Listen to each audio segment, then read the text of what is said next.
Okay, well, let's go ahead and get started. Thank you so much for joining today's webinar from mechanical keys to eLock and why one department made that change. Okay, we're excited to have Josh Frost lead today's discussion. Josh is an application specialist here at Knox Company and brings firsthand operational experience from his time serving as a fire chief. Today, Josh works closely with departments across the US and Canada, helping evaluate, implement, and transition electronic access management solutions. During today's session, he'll share real-world lessons learned from his department's transition from traditional mechanical keys to the Knox eLock system, including operational drivers behind the change, implementation considerations, auditing, and accountability benefits, and how electronic access management can support long-term operational scalability. With that, I'll hand this over to Josh. Good morning and/or good afternoon, depending upon where you are. I am, as Tiffany said, I'm Josh Frost, and I started out as a firefighter EMT and promoted through the ranks, becoming a lieutenant. I operated mostly on an engine or for a short time, I worked on a ladder and a heavy rescue before I promoted to the office, and I served as fire marshal. I served as a division chief and a deputy chief and an assistant chief before I retired. I retired in September, so I'm relatively new to the Knox company, but I've been using the Knox products for a long time. I also am currently serving with Indiana Task Force 1, which is a FEMA USAR team, and I'm a hazmat specialist with them. And I also have the honor of working as a pit row firefighter with the Indianapolis Motor Speedway Track Rescue Team. So for all you race fans that watched the Indianapolis 500 over the weekend, I had the privilege of being able to work in the pits there. But over the years, I served on several boards in different capacities. That's where I am. Okay, rapid access requirements. So we're going to start with just a ground level, make sure we're all on the same page. There are 42 different states that have adopted the International Code Council's IFC, or the International Fire Code, as the model code for their state. There are 19 states that have adopted NFPA 1, and as you can see, that's more states than what we have. So there's also combinations where states have adopted both versions or both model codes and combine them somehow through an amendment process. The International Fire Code in Section 506 requires key boxes for rapid access, and NFPA 1 Chapter 18 requires key boxes as well. So we have this rapid access for very obvious reasons. We do the best we can to streamline our responses. We practice getting dressed in a timely fashion. We get out of door times. We track all this data. We position stations and equipment for strategic advantage and minimize response time. And one of the things that when we arrive on scene, these key boxes reduce our time to the base of whatever the incident is, and it helps us to get to a patient or to stop a loss quickly. I have experienced and I have found that there are many benefits to these rapid access programs. The number one thing really is that when we're trying to expedite our response, there's different tools and there are different solutions that are out there. And as you can see in this graphic, there are a lot of different parts and pieces for access throughout a system that Knox resources address. Ultimately, what we're after is a quick response that's efficient. We reduce our property loss by, try before we pry. We all have heard the different phrases that we have and the different little adages that we try to make sure that we're doing the best we can to not damage property. We are looking for fewer claims. We want there to be a minimum impact to our corporate citizens. And we want to be able to provide the best services we can. Having a key retention system for rapid access boxes is definitely a superior operational practice. When I was on the job and I started to evaluate and look at why we wanted to transition from mechanical keys to eLocks, it was a pretty straightforward discussion because I found myself in a position where I wanted to know where physical keys were. We, like so many other departments, found ourselves not being able to account for all the keys that were issued to our department from Knox. They're all serial numbered, but we could not necessarily identify where they all were. We started with a key retention system just to hold the keys so they were not floating around. But there were times where keys were in pockets and they could not be accounted for. So we started with the need to identify when keys were used. The key retention, just to have at a minimum who took the key out, when they took it out, was incredibly beneficial. But the next step is once that key was taken out of the retention device, where was it used? And it seemed like an absolute no-brainer that the number one benefit was that audit trail. Sounding like a realtor here, location, location, location, audit trail, audit trail, audit trail really is the number one benefit to be able to have this transition from mechanical to e-key. The way it works is you're able to determine who removed the key, when they removed it, what they accessed, how long the boxes that they accessed were open. And that was a tremendous benefit. We also, there are several challenges that departments face across the country. And most of us it would resonate with most of us that those issues typically are we have no funding, we have not enough staff, and I don't have enough time in the day to get everything done. So if those resonate with you, then this is one of those kinds of solutions that helps with several of those areas. We can compensate for some staffing challenges by utilizing mutual and automatic aid to be able to operate within our jurisdiction, or likewise to reciprocate and be able to go into their jurisdiction and assist, do standby coverage, be able to access stations and or buildings while you're there. The ability to then share resources for training and operations became very beneficial. And this is a tool, the eKey, to be able to manage that. We've heard a lot in the news because of violence in schools primarily, the benefits of law enforcement being able to have rapid access and the ability to be able to share some of those access solutions with them through this system is priceless if you have an incident. Our department was located in the northwest suburbs of Indianapolis, and to our east, there was a school shooting incident that made national news and was widely known. We also had a commercial violent intruder, an active shooter incident in a large commercial occupancy that also triggered national attention. So we had a high school, and then it was a transport facility that had an incident where a disgruntled employee went on a shooting rampage. So it became very important to us quickly and to most of our corporate citizens to be able to share that access with law enforcement. This system supports that and enables it. We also have the benefit to be able to give timely notification to building owners. If they wanted to know when a box was accessed, this system supports the ability to have an email automatically generated when their box has been opened.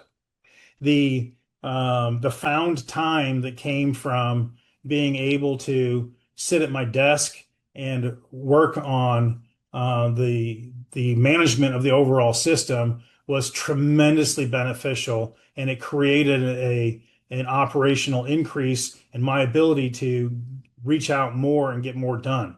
All of these actions together automate things, and it reduced the tasks to complete. And the consolidation of activities created that found time, gave me more time in my day. The other drivers, We frequently hear from the operational side of things, the jokes that are out there that the only thing that a firefighter dislikes more than the way things are is change, right? Well, this was something that was a significant change to go to a completely new process to be able to work with our firefighters and implement this strategy as a solution. But when we did that, it was done in a way that we could roll it out and it's gradual, it's a scalable opportunity. And when I say that, the mechanical solution does not go away, but you have the ability through a SWOT analysis to go through and identify those at-risk occupancies or higher hazard occupancies, or to be able to go through and really do a analyze your CAD data and heat map all of your responses to come up with those trigger areas where you frequently have mutual aid coming in. We were able to identify key locations so that operationally we ended up with improvements because we didn't wait for either a command vehicle or support or somebody else to go rendezvous and work with a neighboring department that was operating in our area. We were able to grant the authority through the software to allow them access to our boxes. And they were able to reciprocate and grant us access to theirs when they upgraded and put the retrofit kits in. But the mechanical doesn't go away. So operationally, we were able to step into this in bits and pieces to make it so that it was manageable. And when we were trying to look at those benefits, we could identify when we went to a facility through our CAD data, how often we went there, what the times were that our mutual aid partners or automatic aid partners went there, and prioritize which locations we put the E-core into. The management software operated all the users for our key retention. So it gave us the ability still to know at a minimum who removed a key and when the key was removed and when the key was put back. But then with the introduction of the E-core, then we could start to really get into the what they accessed, how long it was opened, when it was closed, and know specifically which box was reached. Fortunately for us, never became a global issue. But when we were working on, and I started to say about that audit trail, and we were keeping track of when the where keys were, this gave us the ability then to always know exactly when keys were not in the retention device. It would notice if the mechanical key was missing. The way that you can program the E keys, it really gave us the ability that it would, if the key ended up gone or was in the wrong hands, there's a time limit set to it so you could manage the activation of it very quickly. And it was essentially a paperweight. That was a huge benefit when we started looking at the areas that it could impact. We utilize other Knox solutions at our department and integrated very well with them, especially when it came to our EMS. We were a transport agency. We had multiple ambulances, and like departments all over the country that are now trying to meet the new requirements, it helped us with our drug diversion. It helped us with defining parameters for mobile integrated health program where we could work with our aging population or our population that was mobility challenged so that they could age in place or stay home longer and not have to go to an institution for basic care. That ability to extend that time at home greatly improved the quality of life. And when we were talking about the licensing requirements, it really helped us with our DEA licensing so that we could track everything appropriately and make sure that we hit the marks that for our minimum cues when it came to our controlled substances. The scalability of this, I talked about how we could not do a gross change of all the mechanical lock cores. We went through that SWOT analysis to as a part of an overall strategic planning process for our department. And in doing so, we identified the occupancies and occupancy types that we wanted to make sure that we addressed early on in the adoption of the program. It was 100% based on the community and the population that was at risk, and then what our responses looked like when we got there. And that data that we were able to extrapolate from our CAD response information was very helpful in identifying where things needed to be located. What it did was it gave us a list of locations so we could have a quantity of cores that we could replace. And when I say that, we could go to the Knox boxes that existed on the building. We didn't have to replace Knox boxes. All we had to do through a very simple process was remove the mechanical keyway and install an electronic keyway. And we were able to utilize light duty staff to do that. A quick 5-minute training session with them, and then a practical just to attempt it. Within 15 minutes, they were proficient in changing out those cylinders. So it gave us an opportunity to keep our light duty staff going and gave them an opportunity to stay whole when it came to their pay. But it got us so that we didn't require additional manpower to go out and do it. Again, the mechanical keyway does not have to go away initially, but we desired to have that flexibility for mutual aid responses when it came to those key occupancies. So what we ended up doing is we got an inventory of cores based on that initial swap, and we held on to those and then deployed our light duty staff to go out and update and retrofit those boxes.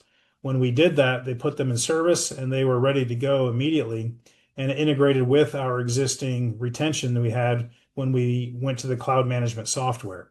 The cloud management software is called Knox Connect, and it is a way to have a directory of all authorized users with tiered access so that you could limit or expand the access controls internally. It gave the individual firefighters the ability to manage their account, which our old retention system, I had firefighters that didn't utilize the retention devices with any regularity. They would call me all the time, Chief, I forgot my PIN. Can you look up my PIN?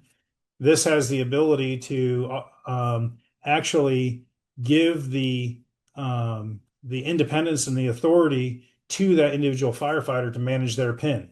You always, as the administrator, have the ability to remove somebody from your authorized directory, but they have the ability to manage it themselves. So they would go log into Knox Connect and be able to look up and or change their PIN on their own. We just set the parameters for what it needed to be, and then they were able to manage that so that I did not have to receive those calls at all hours or throughout my workday. Huge time savings when it came to all of those access challenges. Frequently, it's kind of like tying knots. If you don't practice them and you don't do it, you lose the knowledge base. So use it or lose it. And if they're not actively using the retention devices, if their seat position is not one that is the person who normally removes the key, then they're not going to likely remember what their PIN is. So if they have the ability to log in and look it up and then refresh themselves or update it, a few simple security questions that they set up the responses to, similar to other software platforms, it gives them the ability to manage it themselves. But getting out there and getting all of those pieces in place was very beneficial. We prioritized those occupancies. We got them in place. We also were able to, as I said, support the DEA licensing requirements by using the management software for the same retention with the med vaults that are the narcotic safes that we utilize. And then when we went through the rollout, we worked with our firefighters. We were able to do a hands-on training with them where they could all be proficient before we put it out there, and they were ready when they responded at night. It gave us the ability to work with our development community to draw a line in the sand and say, from this point forward, all new devices are already going to come with the eCore already installed. That's a huge benefit where you don't have to pay for and go back and continue to do all of those upgrades and shoulder that burden. We also worked with our corporate citizens to give them that opportunity to reach out and to see what the actual locations were, how it was going to be placed. So we had a question: who paid for the physical cores? And what we started to look at, and what I was explaining, is that we bought a cadre of them to hit the priority ones. The new devices come already installed. The developer would have that upgrade already part of it when they purchase their Knox boxes. And then we also had corporate citizens gave them the opportunity to voluntarily update it, with the benefit that they could get timely notification via email when the box on their building was accessed. The vast majority of our businesses really liked that availability. They liked that option. And it gave them added sense of security that if their box was accessed, they would be in the know. It was just something for them to be able to manage their property better. And again, this rollout, when we were starting to deploy all of it, we utilized light duty to get them in there, and there was one of their daily activities. So started talking about the funding, how we did this. So not new to anybody who's participating in the budget discussions in their department. We had to do some creative budgeting. We used some capital dollars when we started to initially look at the hardware that would be mounted in our apparatus. There's a couple different pieces to it. So you've got the equipment in the apparatus, and you've got the equipment on the buildings. The equipment on the apparatus, there's a couple different levels of robust pieces, and there's some support equipment as well. So there's some more affordable ways to do it if you tailor it to the operation of your department. So we put what I would call firefighter resistant. Nothing is firefighter proof, and I don't want to challenge anybody to start trying to break things, but it's firefighter resistant, where it's much more rugged and robust that would go in an apparatus. A suppression piece where people are going to use the retention device, the key secure, we call them. The key secure is very inviting sometimes, depending upon where you locate it on your apparatus, to be a helmet holder or to be a footrest. The ability for something, or the likelihood of something to be hit by a Halligan bar or an officer tool, or something that's going to get thrown up on the cowling of the apparatus. All of those things, the more robust one, it's a steel box that is very rugged. It's not invincible, but it is resistant to general light abuse, I would say. There's also a lighter duty one that's less expensive that'd be appropriate for an admin vehicle or a support apparatus. It's a plastic housing, and it's something that is less likely to come into contact with rough activity. There's also the ability to have devices in an office setting that's a small retention device that operates through a virtual keyway on your computer. So between all of these pieces, it's a key secure is the robust piece for an apparatus. A key defender is the lighter duty one that would be in an admin vehicle, and a Knox dock is a light duty piece that would be in an office setting. So you have the ability to scale it with the equipment. But then we started looking at so the individual cost was less. There's grant opportunities that are out there. We're all probably very familiar with the SAFER grants. We have had a lot of municipalities that were successful in attaining school safety grants, and those opportunities vary by state. We also had local, in Indiana, we have the benefit of each county has a community foundation and a local foundation that has granting capabilities. There may be other foundations or groups in individual states that support public safety and those costs. We also were successful in working with our senior service organizations to be able to develop a cadre of resources for helping seniors to be able to put home boxes in their areas or in their communities to be able to, again, support assisted living in graduated circumstances so they could go from total independence to partial independence to full dependence throughout the spectrum of their aging. The senior service organizations worked very well with, and they were great supporters in providing some of those resources. We had good luck with insurance companies being willing to incentivize or work with their customers to install the updates to their boxes so that they could have fewer claims for property loss. There's obviously several private funding opportunities. We were most successful with the incentive for the corporate citizens and those business customers to fund it themselves. And then we also have the opportunity for specialty grants. One that's very well known is by Firehouse Subs, as an example. There are companies that want to help support the initiatives that are out there that will improve the experience for the public as well as the operational efficiencies for a department. We've had good luck with that. And again, we prioritized, and everything was really based on the how we prioritized everything through that initial hazard analysis that we previously mentioned. And then we started to install all those retrofit cores. The funding was a big obstacle to overcome, but when we did that, we very quickly realized the benefit of having these devices installed throughout our fleet. We started just with our most active apparatus. We then transitioned after we saw the benefits of it, and we installed them in all of our frontline pieces. And then in our next year, we made it a budget item to put it in the rest of our fleet. So we saw the benefits quickly, primarily through mutual aid responses.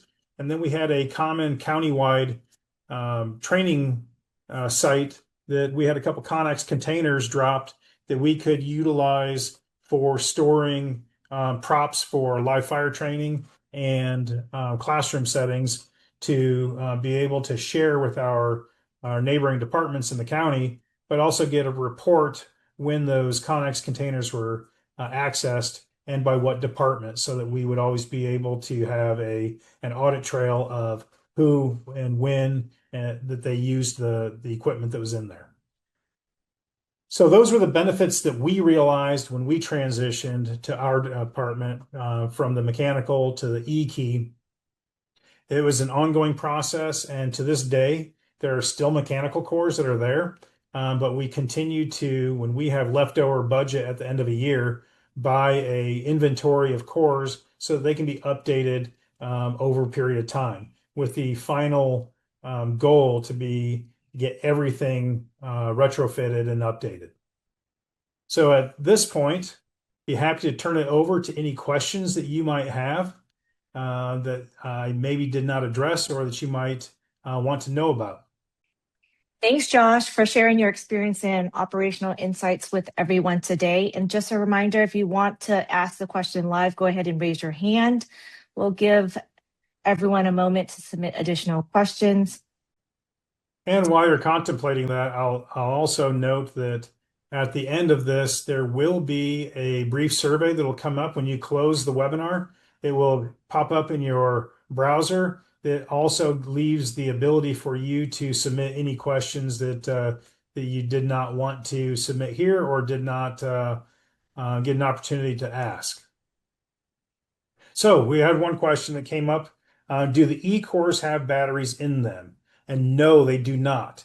All of the power comes from the E-key that's actually retained in the retention device in your apparatus. So there's no batteries, no power that has to be maintained in the electronic cores. Again, they're energized by the key when it marries up with it with an authorized code.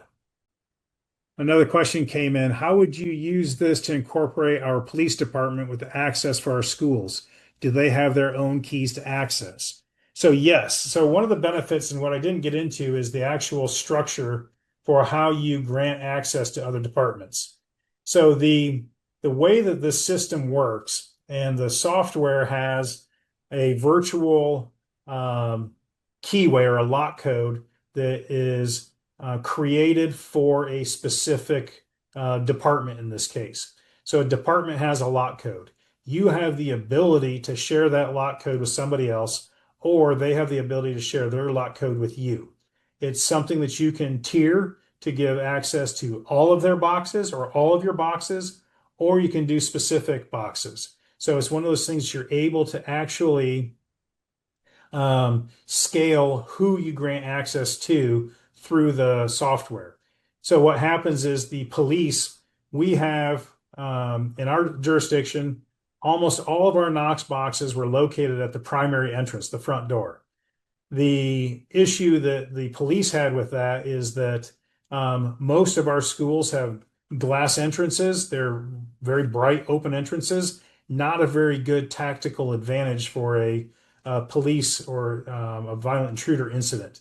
So what happens is those individual departments, they voluntarily, and what we did with our jurisdiction with the police department is they worked with the school staff to get school safety grants, and they purchased additional boxes that they placed strategically around the buildings on the different campuses. And when we worked with them to grant access to the boxes, they located them. They had their own Knox Connect software so they could manage their own officers. Their patrolmen or their school resource officers were all managed through there, so that I didn't have to manage the additional staff.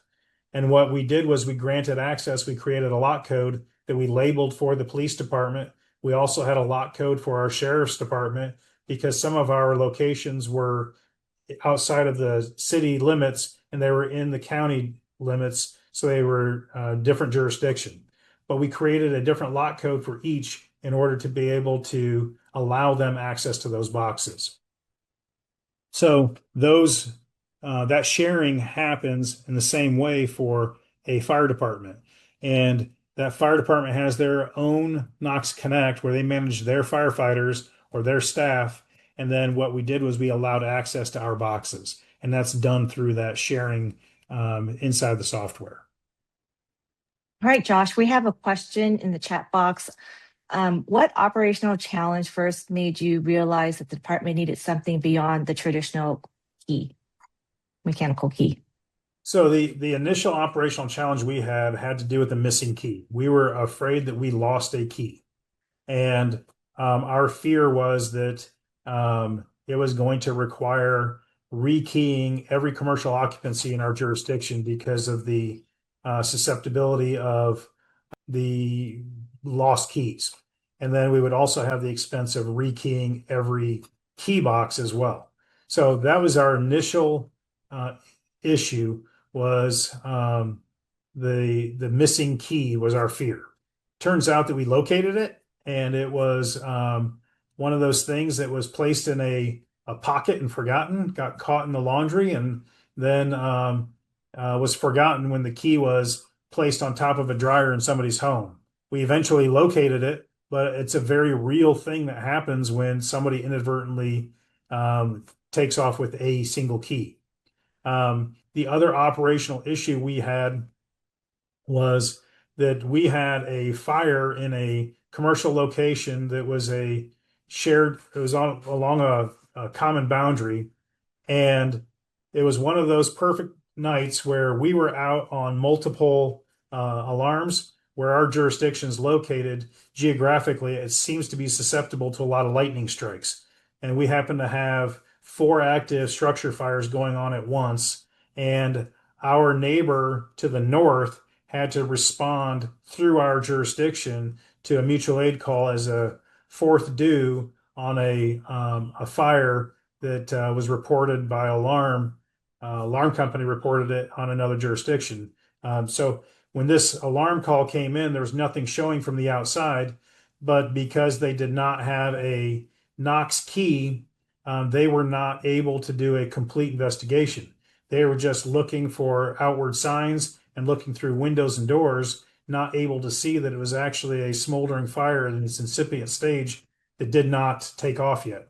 So unfortunately, they responded timely, but they couldn't gain access to do a complete investigation. And something that could have been put out with a water can ended up lighting off and spread to adjacent occupancies of strip mall fire and ended up with a significant property loss.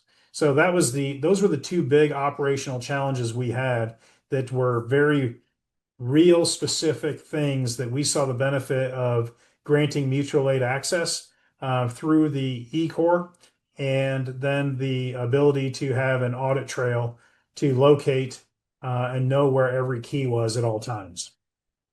Another question came in, a follow-up on the cost of the system, and does this mean every truck needs to be equipped with? I guess it depends operationally on how your fire department operates. My recommendation was, and what we ended up doing was we saw the benefits after we initially just put it on our most active pieces. So we have a primary station in our area that takes probably 60% of our calls between three apparatus that were there, between an engine, ladder, and medic. That was our primary guinea pig, if you will, that we started with. What we found is that the times when we would either be operating in a reserve apparatus or standby coverage, we didn't take into consideration how frequently our apparatus moved around between different areas, and we started to do a little bit more of a closest piece responding, or if we were responding into a different battalion area, we would have to move apparatus around to accommodate the coverage. And when we did not have the device in those reserve apparatus or in the second piece, it became problematic. So we very quickly put them in all of our frontline pieces. And then the following year, we made sure that our entire fleet was outfitted with them. It worked. We had proven the efficiencies that were gained from it. It worked very well. It was reliable. Our staff very quickly became accustomed to it. And so we put it in everything after we had that opportunity. So it depends on the operations of your department, but we chose to put it in every piece because of the benefits that we gained from it. It wasn't a had to until we got to the point where our old system was being sunsetted. So some of your departments that may already be operating with the old, what we refer to as the KUA system, if you're using the old Key Secure 3s or 3Bs that had the light on the top with a keypad just to hold the key, you probably got notices that the software was being sunsetted and it's no longer being supported. That's kind of antiquated technology with what's available now.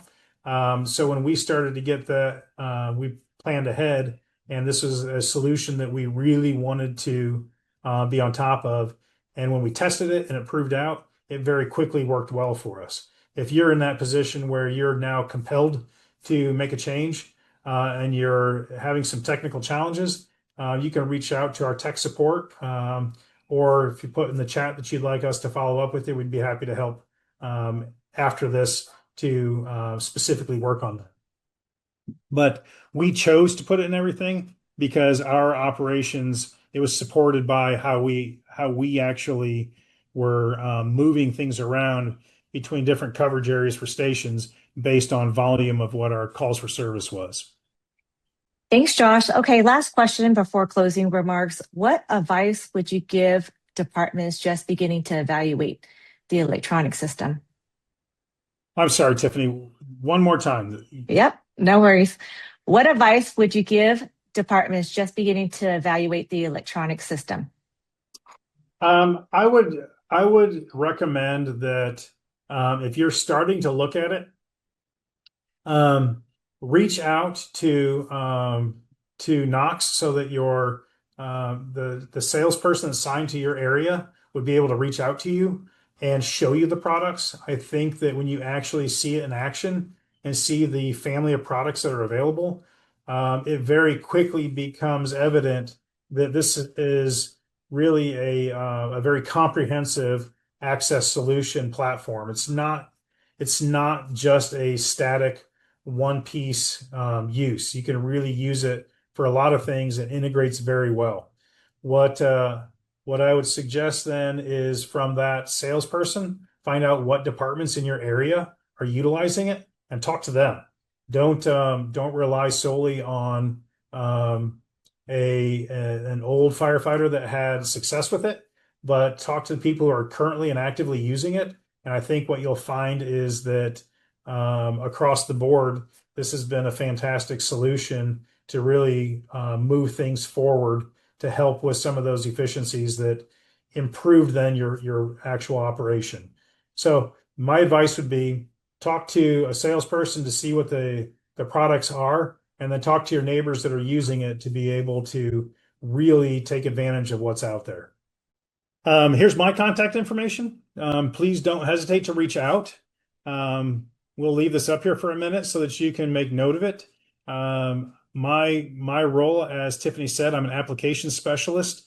I try to relay to the users of the system the benefits of it and what I learned, and be able to provide it through an operational lens so that you can understand how it works from somebody that's trying to be able to explain it when you are responding on an alarm call at 3 o'clock in the morning, and the best ways to set this up so that it's reliable, efficient, and that dependability is really going to help you with your responses.